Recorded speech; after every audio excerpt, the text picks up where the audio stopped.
Hello दोस्तों, स्वागत है आप सभी का आपके अपने इस यूट्यूब चैनल अमित स्टडी में।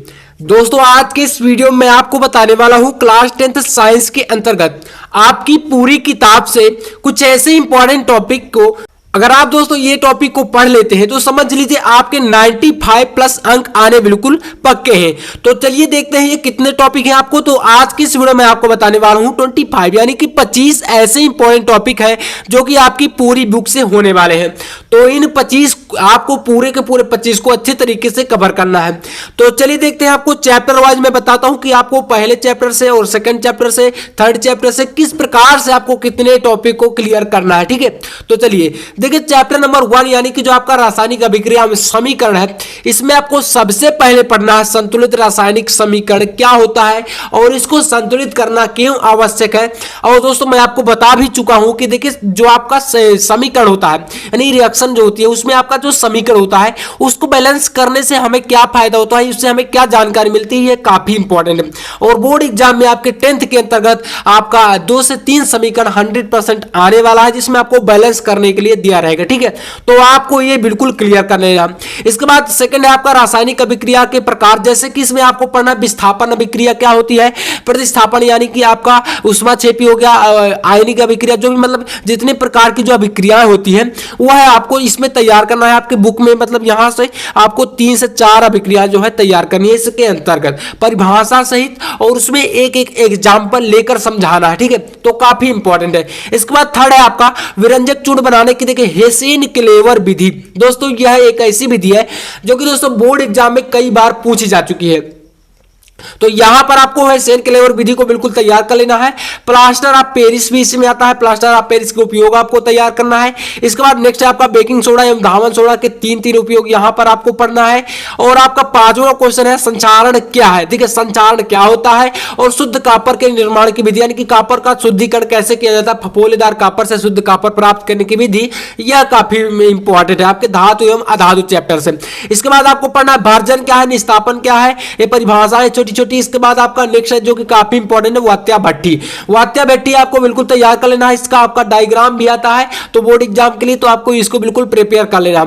इसके बाद नेक्स्ट है आपका 7वां जो कि है समजातीय श्रेणी क्या है, एंड इसमें क्या करना है क्रियात्मक समूह को समझाना। मतलब क्रियात्मक समूह आप लोग समझ रहे हैं, जैसे कि हम यहां पर एग्जांपल ले एथिल अल्कोहल का। ठीक है, तो यहां पर एथिल अल्कोहल की बात करें तो OH जो आपका होता है ये क्या होता है, क्रियात्मक समूह होता है। तो देखिए इसमें आपको बताना है कि क्रियात्मक समूह कैसे किसी कार्बनिक यौगिक के उसका गुण को कैसे बदल देते हैं, उसका मतलब क्या करते हैं, उसके अंदर चेंजेस लाते हैं। तो यहां पर क्रियात्मक समूह काफी इंपॉर्टेंट, तो आप लोग इसे तैयार कर लीजिएगा।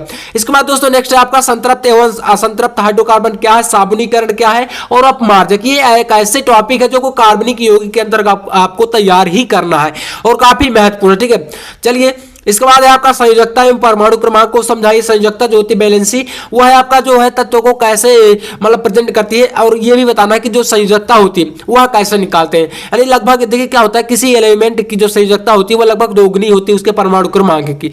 तो यहां पर बताना है कि परमाणु क्रमांक क्या प्रदर्शित करता है और संयोजकता क्या है। और नेक्स्ट क्वेश्चन है आपका मेंडलीव की आवर्त सारणी के गुण एवं दोष बताइए।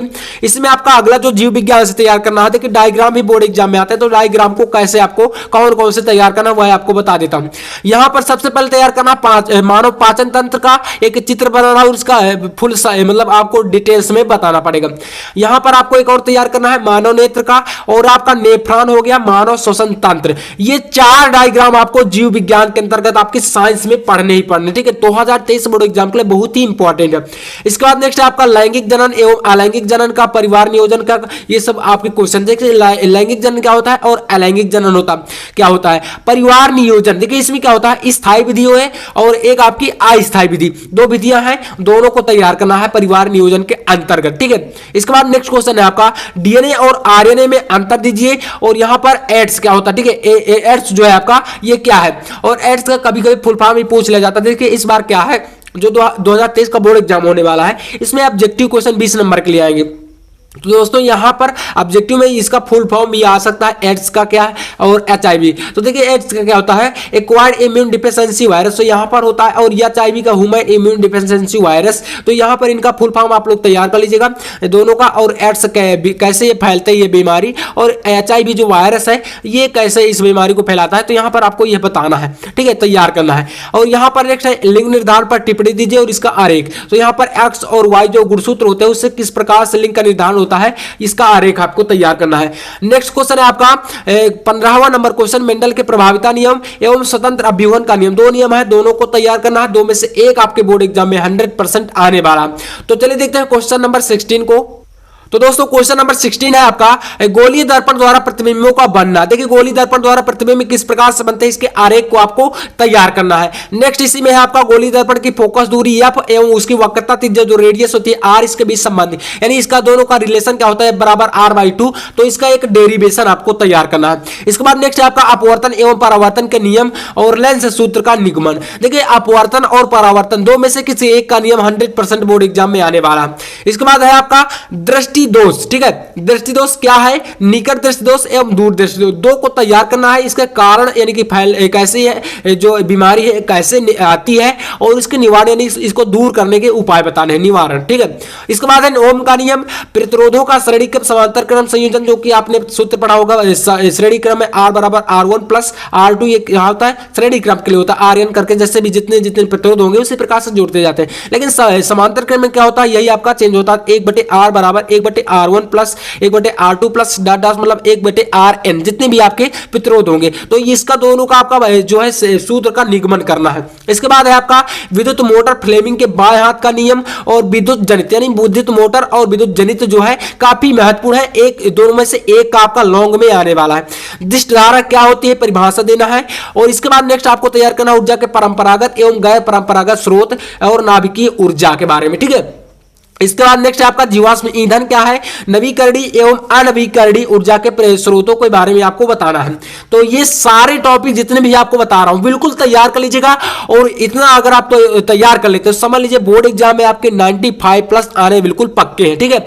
तो चलिए देखते हैं अगला टॉपिक। अगला है आपका प्राकृतिक संसाधन का संरक्षण एवं उपयोग बताइए। देखिए प्राकृतिक संसाधन आप सभी जानते होंगे, इसका संरक्षण मतलब इसको बचाने के उपाय बताने हैं, और इसका हम उपयोग अपनी लाइफ में कहां पर करते हैं यह बताना है।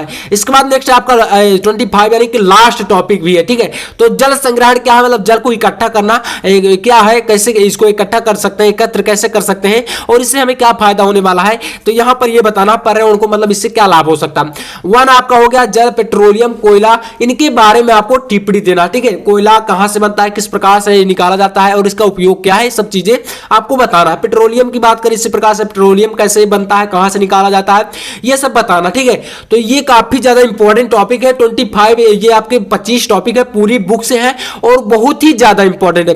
तो आपको बिल्कुल तैयार कर लेना है अगर आप भी बोर्ड परीक्षा 2023 में 95 का टारगेट लेकर चल रहे हैं। तो चलिए मैं मिलता हूं आपसे अगली वीडियो में। और दोस्तों वीडियो पसंद आया हो तो लाइक कर दीजिएगा, और चैनल पर ना तो सब्सक्राइब भी कर लेना अगर आप भी बोर्ड परीक्षा 2023 की अच्छे तरीके से तैयारी करना चाहते हैं। तो चलिए मैं मिलता हूं आपसे नेक्स्ट वीडियो में, तब तक के लिए जय हिंद, वंदे मातरम।